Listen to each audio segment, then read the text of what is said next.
오늘부터는 8월 한 달 동안 예고해드린 것처럼 사무엘서 강의를 좀 잠깐 쉬고 9월부터 저희가 그 시냇가에 심은 나무라는 묵상지로 저희가 함께 일상영성, 월요일부터 우리 토요일까지 하고는 일상영성의 패턴을 좀 바꾼다고 했어요. 좀 더 말씀 묵상으로 저희가 좀 중점을 좀 옮겨서 공동체가 함께 좀 그 다음 스텝을 좀 밟으려고 해서요. 시범적입니다. 이게 원래대로 다시 돌아갈 수 있지만 일단 우리 연말까지는 저희가 이렇게 일상영성을 묵상지로 함께 나가려고 합니다. 그래서 준비하는 과정 가운데에서 8월 한 달 5주는 저희가 시냇가에 심은 나무처럼이라는 이 전체 큰 타이틀 안에 말씀 묵상에 대한 이야기를 저희가 연속 강의를 이어가려고 합니다. 오늘 첫 번째 시간은 시냇가에 심은 나무 첫 번째 시간은 율법을 주야로 묵상하는 삶이라고 해서요. 본문은 시편 1편 1절부터 6절까지의 말씀입니다. 우리가 성경을 읽을 때 스칸 맥나이트라는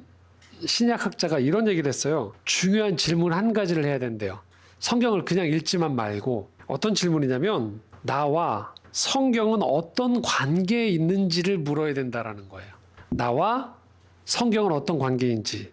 성경학자인 자신한테 사람들이 이렇게 물어본대요. 어떻게 하면 성경을 이해하는 법을 배울 수 있나요? 라고 물어본대요. 뭐 그렇겠죠. 성서학자니까. 그런데 스칸 맥나이트는 이렇게 표현합니다.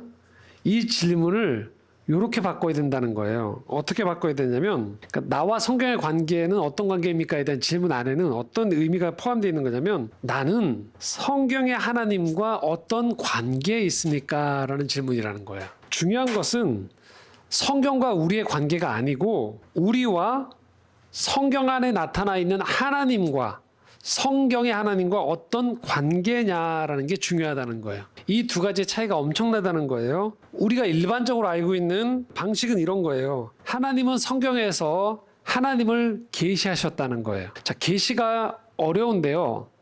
이렇게 이해하시면 됩니다. 우리가 여기 있는 누구도 다 하나님을 정확히 누가 가르쳐주지 않는 이상은 모르는 거예요. 막연하게 나는 신이 있어요 라고 이야기하는 것과 성경을 통해서 구체적으로 계시되어지는 하나님은 다른 거예요. 하나님은 자신을 알도록 성경에 자신을 드러내셨어요. 이게 계신 거예요. 이건 우리가 할 수 있는 게 아니고 하나님이 먼저 드러내셨다라는 거예요. 그래서 하나님 편에서 드러내신 만큼 우리는 성경을 통해서 하나님을 알 수 있는 거예요. 그러니까 우리가 성경을 읽는다는 건 성경에 나타나는 하나님을 만나는 거지 여러분이 머릿속으로 신은 이래야 돼. 이런 게 신이겠지라고 막연하게 생각하는 것이 아니에요. 우리가 믿는 건 성경을 통해서 계시된 그 하나님을 아는 거예요. 하나님은 성경의 저자들에게 영감을 주셔서 성경을 만드셨죠. 그래서 우리가 크리스찬으로서 성경을 대하는 태도는 어떤 거냐면 내가 따라야 되는 최종 권위인 거예요. 그리고 우리는 성경에 언제나 복종해야 된다라고 배워왔어요. 자, 여기에서 주로 쓰이는 단어들을 가만히 보시면 이런 단어들이에요. 계시, 영감, 틀리지 않았다는 의미에서 무오함, 권위, 복종. 이런 말들이 일반적으로 우리가 성경을 대할 때의 표현인 거예요. 자, 그런데 스칸 맥나이트가 이렇게 얘기하는 거예요. 만약에 지금 얘기했던 이런 계시, 영감, 무오, 권위, 복종과 같은 단어를 가지고서 여러분들이 성경을 대하면 성경을 통해서 여러분들이 경험할 수 있는 더 깊은 차원으로 못 나간다는 거예요. 자, 왜 그런지 한번 보려고 하는데 오늘 2절 말씀입니다. 함께 읽겠습니다. 오직 여호와의 율법을 즐거워하여 그의 율법을 주야로 묵상하는도다. 이 말씀을 접할 때 우리가 이 말씀 직전에 방금 얘기했던 대로 우리가 이렇게 표현하는 거예요. 자, 하나님의 말씀은 권위가 있습니다. 내가 믿어야 되는 최종 권위예요. 나는 그 말씀에 복종합니다. 자, 거기에만 우리 태도가 고정되어 있으면 2절 말씀이 못 나온다는 거예요. 자, 이런 겁니다. 지금 2절에 보시면 뭐라고 표현되어 있어요? 여호와의 율법을 뭐한다? 즐거워한대요. 만약에 여러분들이 권위가 있어서 복종하는 그 관계로만 성경을 설정하면 2절 같은 게 안 나오는 거예요. 2절 같은 태도가 하나님의 말씀을 읽었을 때 그 말씀을 통해 만나는 하나님이 내게 기쁨을 주고 그래서 그 말씀을 내가 따르는 것이 내게 참 유익이다 라고 생각해서 자발적으로 여러분들이 때때로 밤낮으로 이 말씀을 가까이 하려고 하는 거예요. 그래서 그 말씀을 여러분들이 묵상하는 거예요. 깊이 생각하고 품고 실천해 보려고 노력한다는 거예요. 그럴 때 여기 2절에 나오는 이 단어가 나한테 와닿아요.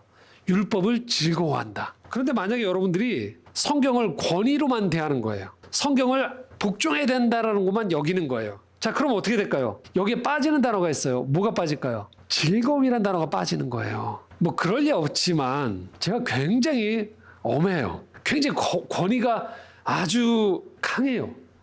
그래서 여러분들이 저와의 관계가, 여러분 다 이렇게 하면 웃으실 텐데 복종의 관계예요. 여러분 예를 들면 여러분들이 봤을 때 그 목사님 성직자 권위가 있어요. 저 목사님 말씀하시면 내가 웬만하면 따라야죠. 순종해야죠. 복종해야죠. 이러고 있어요. 자, 그러면 여러분들이 예배 시간에는 그걸 인정할 수 있어요. 그런데 예배가 끝나자마자 여러분들이 식사 시간에 제가 여러분한테 가면 어떨까요? 상당히 부담스러우시겠죠. 왜냐면 저분은 권위 있는 분이고 복종해야 되는 분이고 따라야 되는 분이고 이런 것들로만 관계가 설정이 돼 있으면 이게 부담스러운 거예요. 꼭 목회자가 아니어도 여러분 직장의 상사 또는 여러분 주변에 뭔가 저 사람이 대단히 영향력이 있고 중요한 사람인 건 알겠어요. 그런데 부담스러운 거죠. 그러면 여러분들이 그와의 관계를 통해서 즐겁다라는 표현을 쓰시나요? 그러진 않겠죠. 가까이 한다는 건 그 안에서 모종의 기쁨이 있는 거예요. 유익이 있어줘야 돼요. 그러지 않으면 필요한 때만 내가 그 관계를 설정하려고 하는 거예요. 엄청나게 엄한 직장 상사예요. 참 좋은 분이긴 해요. 근데 그럼 여러분들이 어디까지만 만나고 싶어 하실까요? 직장에서만 만나고 싶죠. 퇴근 후에 만나고 싶지 않죠. 즐거울 리가 없으니까요. 마지못해 또는 최소한으로만 관계를 맺고 싶은 거죠. 자, 그런데 지금 성경 율법을 대하고 있는 시편 기자의 태도를 보십시오. 뭐라고 써 있어요? 오직 여호와의 율법을 즐거워한대요. 그래서 그의 율법을 주야로 묵상한다라는 거예요. 그러니까 여호와의 율법을 즐거워한다는 건 성경을 통해서 만나는 하나님이 단순히 권위나 복종의 대상이 아닌 거예요. 이것을 통해서 하나님을 만나게 되는 거예요. 성경의 권위는 인정하지만 여호와의 율법을 즐거워한다는 건 한마디로 말하면 여호와 하나님을 기뻐하고 즐거워한다라는 의미가 된다는 것이죠. 그러려면 우리가 필요한 게 뭘까요? 첫 번째 태도가 어떤 거냐면요. 하나님하고 성경을 구분하는 태도가 필요하다라는 거예요. 성경은 하나님이 우리와 소통하기 위해서 기록하신 글이에요. 언어라는 형식을 통해서 우리에게 하나님이 말을 건네시는 거라는 거죠. 자, 그렇다면 우리가 성경을 대하는 태도가 어떻게 해야지만 하나님과 이 관계 설정을 할 수 있을까요? 그것은 귀 기울여 들어야 된다는 거예요. 성경을 대할 때 우리가 귀 기울여야 된다는 거예요. 하나님을 만나기 위해서. 단순히 지침서를 놓고서 여러분들이 묵상하는 사람은 없어요. 이런 거죠. 고지서 날라왔어요. 이거 보면서 여러분들이 이 고지서를 보면서 여러분들이 많은 묵상을 하시나요? 그렇지 않죠. 그냥 고지서인 거예요. 벌금 납부하든지 세금을 내야 되는구나라는 표예요. 그런데 여러분들이 누군가에게 편지를 받는 거죠. 물론 요즘은 좀 편지가 좀 드물지만 또는 어떤 메시지를 받아요. 그럼 어떻게 됩니까? 여러분들이 너무너무 좋아하는 사람이거나 중요한 사람과의 관계 안에서 메시지가 여러분이 당돌하면 여러분 어떻게 하십니까? 그것의 전후 맥락의 의미들을 곰곰이 생각해 보게 되는 거예요. 그래서 편지를 쓴 사람을 만나게 되는 거예요. 글을 만나는 게 아니고요. 그러려면 성경을 읽는 우리의 태도가 귀 기울여야 된다라는 거예요. 성경을 대한 태도가. 자, 여러분에게 이렇게 묻고 싶어요. 여러분과 하나님의 요즘의 관계가 어떠신지를 물어보는 거예요. 또는 여러분들은 신앙생활 할 때 어떻게 하나님과 관계가 되어 있습니까? 만약에 여러분들이 신앙생활을 오래 했음에도 불구하고 하나님이 참 서먹해요. 또는 두렵기만 해요. 먼 존재예요. 권위는 있는 건 알겠어요. 자, 그러면 나에게 한번 이렇게 물어보는 거예요. 나는 하나님이 내게 말씀하시는 것에 대해서 귀 기울이고 있는가를 물어보는 거예요. 우리는 살아가면서 내 마음에 사실 온갖 외부로부터 들어온 소리로 가득해요. 그중에 상당수는 사실 내가 살아가는 데 있어서 크게 도움이 되지 않거나 흘려들어도 될 만한 소리들이 있어요. 그리고 정작 내가 잘 들어야 되고 간직해야 될 소리들이 적은 경우들이 많다는 거예요. 그래서 우리가 이 시편 기자의 태도를 보면서 귀 기울인 자들이 나오는 현상이 무엇인지를 볼 수 있어요. 1절 말씀입니다. 함께 읽겠습니다. 복 있는 사람은 악인들의 꾀를 따르지 아니하며 죄인들의 길에 서지 아니하며 오만한 자들의 자리에 앉지 아니하고. 그러니까 우리 마음 가운데 물어보는 거예요. 여러분 마음 가운데 악인들의 꾀, 죄인들이 살아가는 어떤 방식들, 오만한 자들의 만남들 속에서의 그 자리들, 그 영향력이 여러분 안에 너무 많은 건 아닌지를 한번 물어보는 거예요. 보통 우리가 살아가는 세상 가운데에서의 삶에는 이런 만남들이 많거든요. 선하지만 않은 일들이 많아요. 죄인들도 많고요. 그리고 오만한 일들이 많은 거예요. 그리고 우리는 그 속에 살아가다 보니까 자꾸 영향을 받게 돼요. 마음에. 그리고 불평하는 거예요. 어떤 불평이에요? 내 주변에는 왜 이렇게 못된 사람들이 많은가? 죄인들이 왜 이렇게 많은가? 정말 교만하고 잘난 척하는 사람은 또 왜 이렇게 많은가? 라고 이야기하면서 거기에 내가 영향을 받는 거예요. 그런데 오늘 시편 기자의 이 태도를 보십시오. 뭐라고 얘기하냐면 이 사람 주변에도 이런 존재들이 있다는 거예요. 이런 사람들이. 그런데 뭐라고 표현되어 있어요? 따르지 않는다는 거예요. 그 길에 서지 않는다는 거예요. 그리고 그런 자리에 앉지 않는다는 거예요. 그게 뭐예요? 복 있는 사람이라는 거예요. 이 복 있는 사람들이 그래서 우리가 읽었던 2절 말씀처럼 내가 내 마음에 영향을 받는 건 그런 오만하고 악인들의 꾀가 아니고 여호와의 말씀이 내 안에 있다라는 거예요. 그리고 스스로 계속 그 말씀들을 통해서 무엇이 복된 삶인지를 스스로가 정하는 거예요. 우리는 끊임없이 영향에 그냥 노출이 돼서 거기에 잠식돼 버리는 거예요. 그런데 하나님의 말씀에 귀 기울인다라는 건 내 마음의 정원에, 내 마음의 중심에 무엇을 둘지를 내가 결정하는 거예요. 무엇이 복된 삶인지를 내가 결정한다라는 거예요. 그래서 우리가 여호와의 율법을 즐거워한다는 건요, 여러분들이 성경만 달달달 읽고 암기한다는 게 아니에요. 이 성경이라는 언어로 쓰여져 있는 책을 통해서 오늘 여러분의 삶에 다가오시는 하나님의 뜻을 만나는 거예요. 성경을 통해서 보여주는 하나님 나라가 여러분이 그리는 나라가 되는 거예요. 성경을 통해서 오늘의 시대가 사람들이 다 이쪽으로 우르르 가고 있어도 저게 진짜 지혜는 아니야.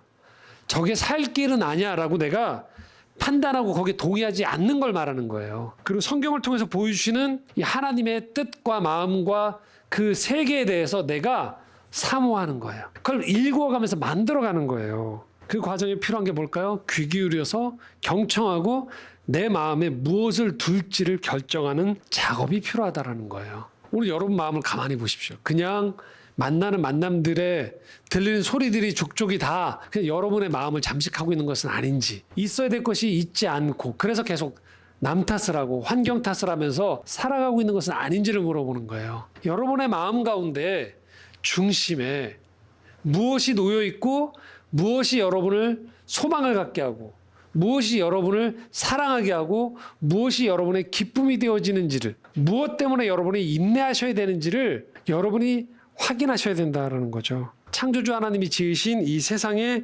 근본적으로 있어야 되는 것이 있는 거예요. 지혜하고 사랑인 거예요. 하나님은 그것을 오늘도 우리 마음 가운데 먼저 들려주세요. 그냥 우리 마음은 지옥인데 우리를 떠다밀어서 그렇게 만들어, 그럼 내가 널 칭찬해 줄 게가 아니에요. 먼저 우리 마음 가운데 하나님이 찾아오시는 거예요. 그리고 우리 가운데 그것들을 밭을 일궈주세요. 그래서 우리의 삶이 어려운 가운데에도, 힘든 환경 가운데에서도 우리 안에서 흐르는 생명력을 잃지 않도록 하나님이 계속적으로 역사하세요. 3절 말씀이 이렇게 얘기하고 있죠. 함께 읽겠습니다. 그는 시냇가에 심은 나무가 철을 따라 열매를 맺으며 그 잎사귀가 마르지 아니함 같으니 그가 하는 모든 일이 다 형통하리로다.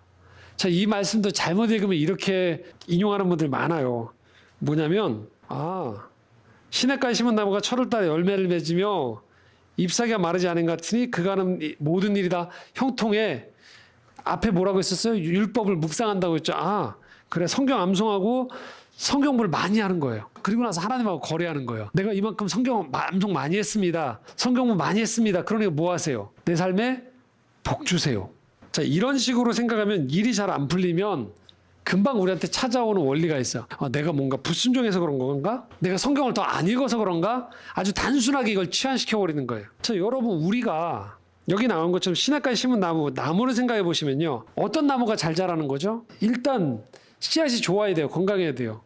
그리고 잘 심겨진 상태에서 적절한 양분, 빛, 습도가 공급이 되어져야 돼요. 그래야 나무가 자기답게 잘 자라가는 거예요. 자, 우리가 하나님의 말씀을 묵상하면서 사랑하는 사람이 된다는 게 뭘 말하냐면 이 3절의 말씀을 여러분들이 가만히 여러분의 머릿속에 그림을 담아두는 거예요.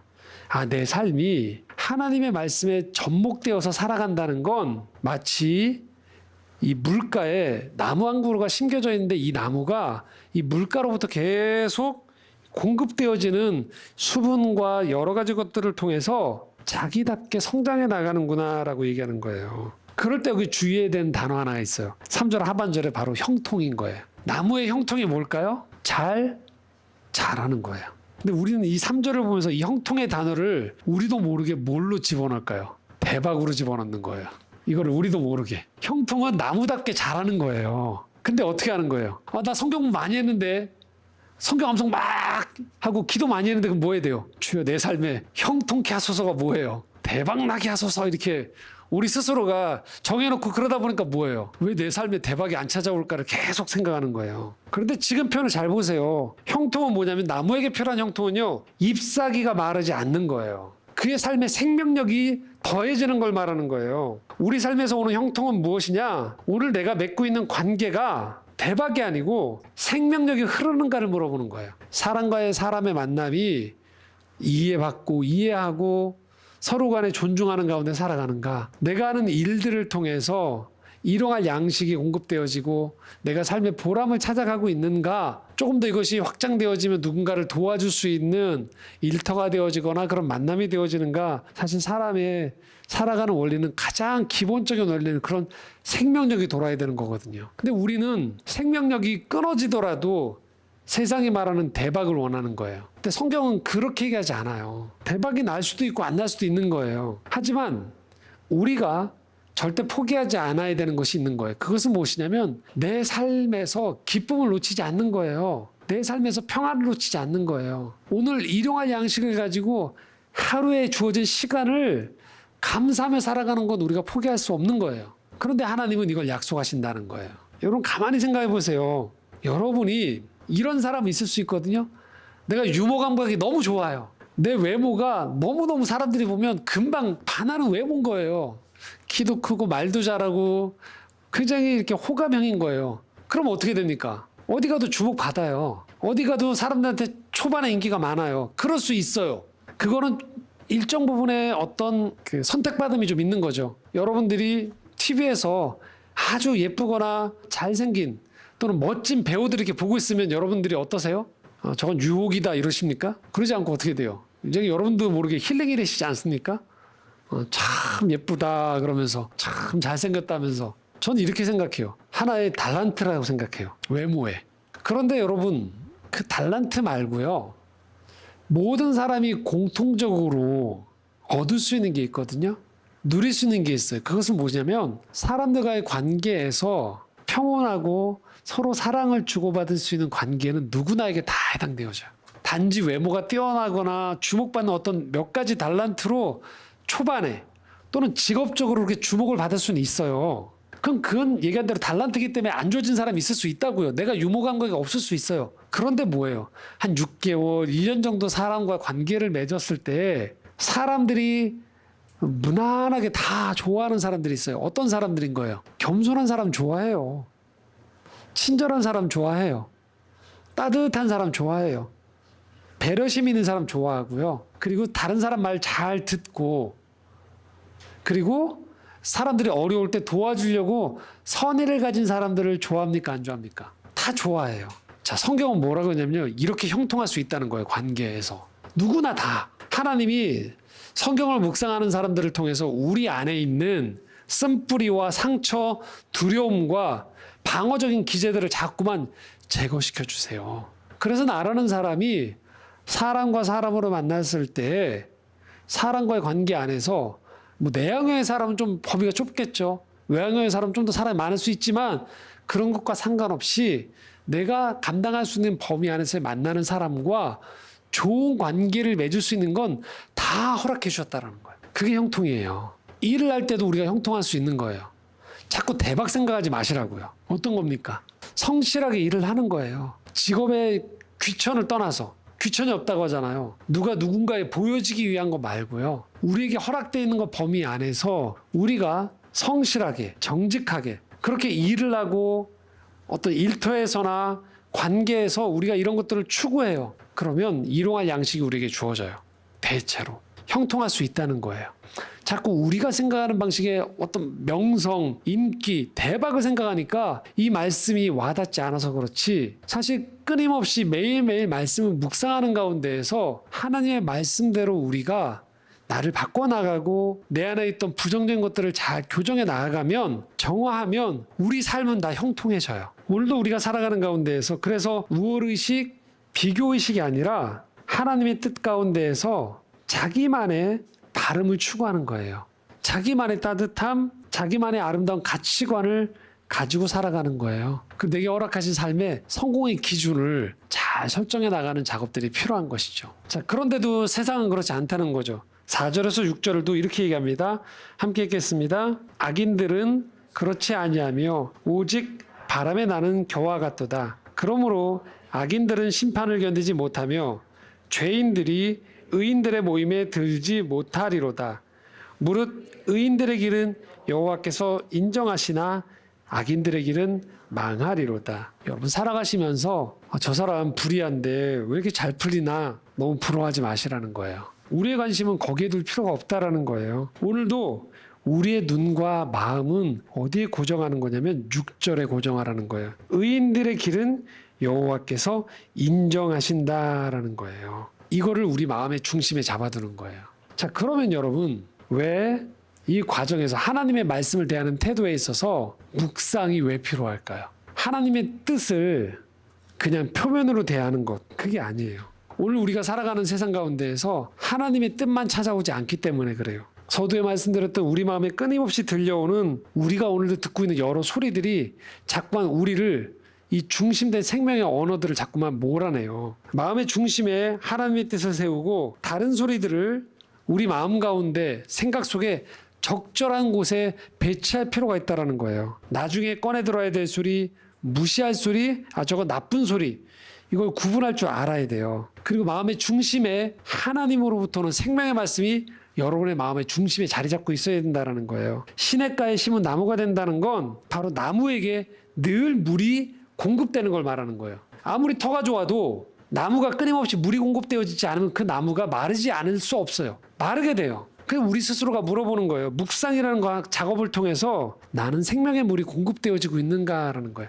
잠깐 물이 그냥 이렇게 표면에 있다가 사라져버리는 게 아니고 그 물이 내 내면을 채우고 있는가를 물어보는 거예요. 그러니까 물을 여러분이 머금는 거예요. 말씀을 읽고 묵상한다는 건 뭘 말하냐면 그 말씀이 내 마음 가운데 담아지는 걸 말하는 거예요. 그런데 묵상의 과정이 없으면, 묵상이란 건 시간을 들여서 곰곰이 그 말씀을 생각해보고 기도하는 가운데 하나님께 묻기도 하고 기도하는 과정의 일련의 시간과 마음의 과정을 말하는 거거든요. 영성훈련에. 근데 이 묵상의 과정이 없으면 어떤 일이 벌어지냐면요, 우리도 모르게 지적인 동의만 하는 거예요. 저 말씀 맞아 이러는 거예요. 예를 들면 이런 거죠. 여러분들이 설교 말씀을 들었어요. 그 말씀이 나를 되게 해가시켜주는 것 같은 거예요. 너무 좋았어요. 그리고 어떻게 합니까? 오늘 참 말씀 은혜스러웠어 하고서 문 열고 나가면서 버스 타다가 뭐예요? 옆 사람 때문에 확 짜증을 내면서 뭐예요? 다 날아가 버리는 거예요.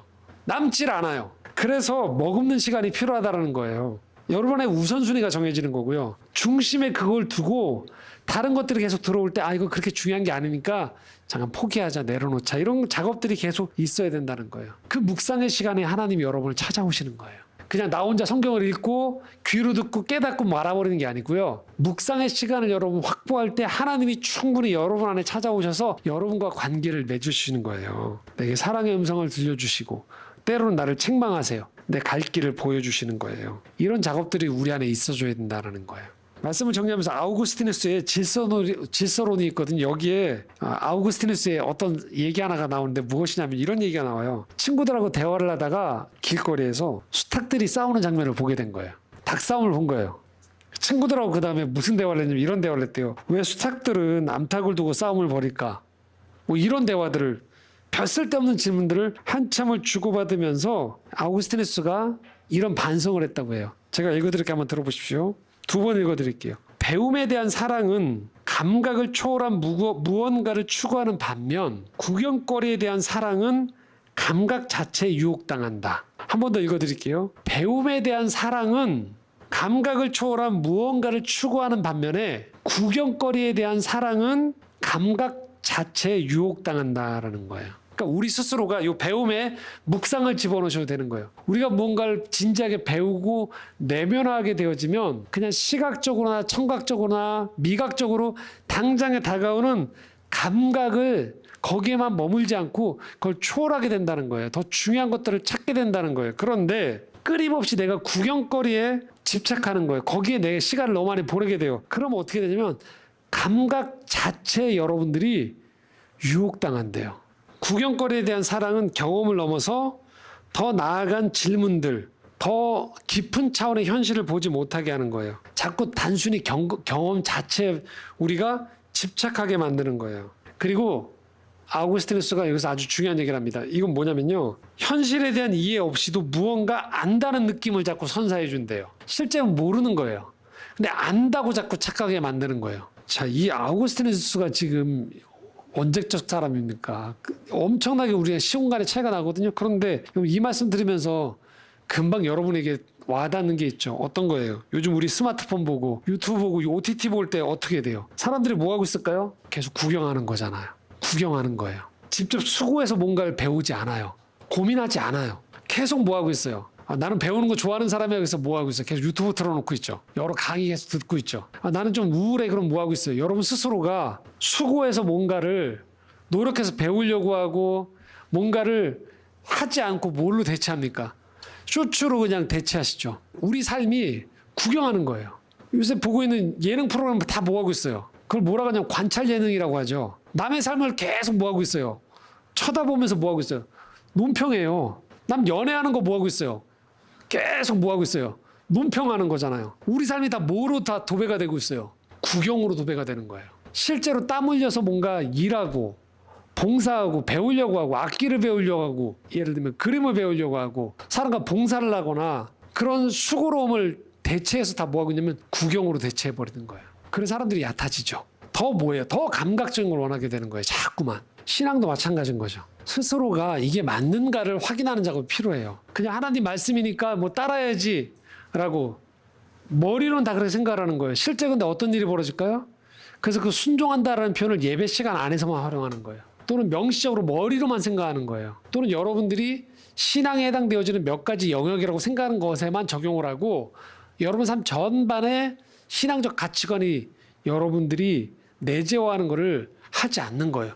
분리가 되죠. 교회 직분이 있고 신앙생활 오래 했어도 그 여러분들 그 직장에 만날 때 크리스찬들을 만날 때 당황하는 이유는 어떻게 하면 저렇게 성경에 나와 있는 이야기가 인법적으로 살아갈까?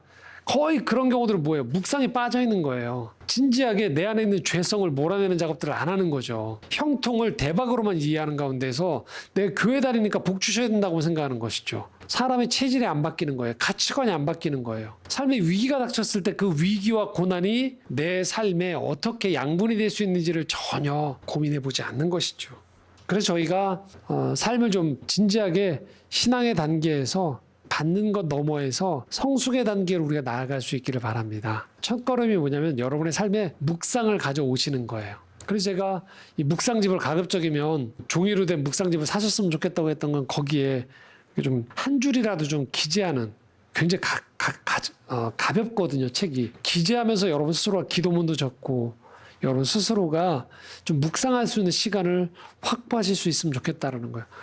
목사님 저 아침에 너무 바빠요. 예, 그러면 점심 식사 하시고 나서라도 여러분 삶에서 한적하게 얼마간의 시간을 떼놓을 수 있게 또는 저녁에라도 그래서 이 묵상의 시간을 확보하는 거죠. 그곳에서 고요히 다가오신 하나님의 음성을 듣고 뜻을 들여 노력해보는 시간이 우리에게 필요하다는 거예요. 그 시간에 하나님의 말씀이 그냥 두려움, 권위, 복종이라는 틀에 갇혀서 복받기 위한 종교적인 계율로만 멈추지 않고 내 삶에 정말로 피가 되고 살이 되는 양식이 되는 사랑을 내가 정말 확신했으면 좋겠다.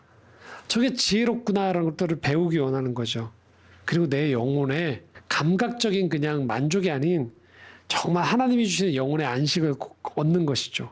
그리고 더 나은 삶에 대한 그림을 자꾸 여러분이 그려가셔야 돼요. 주변을 흉내내는 게 아니고요. 하나님은 그렇게 여러분을 인도하세요. 계속. 그 인도하심을 따라가는 과정엔 이 묵상이 필요하다는 것이죠. 바라기는 우리의 삶이 그렇게 시냇가에 심겨진 나무처럼 잎사귀가 마르지 않으면서 생명력이 더해갈 수 있게 원합니다. 우리가 그걸 복이라고 여길 수 있는 사람이 되기를 소망합니다. 함께 기도하시겠습니다. 하나님, 형통하기 원합니다. 시냇가에 심은 나무가 그 잎사귀가 마르지 않고 그의 만남과 삶에서 풍성한 열매를 맺었듯 오늘 우리의 삶에 하나님 주신 이 생명의 말씀이 충만히 임하기 원하고 우리가 그렇게 하나님의 뜻 안에서 즐거이 말씀을 가까이 하는 사람 되어지기를 원합니다. 함께하여 주시옵소서. 예수님의 이름으로 기도드리옵나이다. 아멘.